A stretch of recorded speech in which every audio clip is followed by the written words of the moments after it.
fait nuit. Votre chambre est plongée dans l'obscurité, tout est calme, sauf vos téléphones. Un rayon de lumière bleue traverse l'écran, touche votre rétine et commence son voyage dans votre cerveau. Vous êtes captivé. Une vidéo TikTok, puis une autre, encore une autre. Et avant même de vous en rendre compte, il est 2 heures du matin. Bon, je ne vais pas vous faire la morale avec le fameux pas d'écran avant de dormir. Mais savez-vous pourquoi cette lumière perturbe notre sommeil ?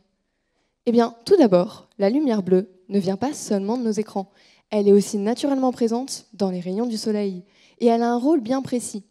En journée, elle active certaines cellules dans la rétine qui envoient un signal à notre horloge interne pour nous garder éveillés. Le soir, quand le soleil se couche, la lumière bleue disparaît des rayons du soleil, laissant place à la lumière rouge-orangée qui nous prépare à dormir. Mais là, l'envie de scroller refait surface. Vous rallumez vos téléphones qui projettent une importante lumière bleue et trompent votre cerveau en lui faisant croire qu'il est midi alors qu'il est déjà minuit. Donc vous voilà, à tourner en rond au lieu de dormir. Mais moi, je ne suis pas là pour parler de vos insomnies.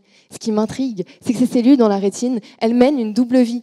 Quand elles sont activées par la lumière bleue, elles communiquent non seulement avec notre horloge interne, mais aussi avec les régions du cerveau qui régulent nos émotions. Et c'est cette question qui guide ma thèse. La lumière bleue peut-elle aussi influencer nos humeurs ? Pour l'étudier, je pourrais vous demander à vous un petit bout de votre cerveau pour expérience, mais vous risquerez de ne pas apprécier. Alors, j'utilise des rongeurs, les Arvicantis. Dits comme nous, ils vivent le jour et dorment la nuit. Enfin, sauf quand je leur impose mes protocoles, puisque chaque soir, avant leur coucher, je les expose à de la lumière bleue. Mais sans le côté fun de TikTok.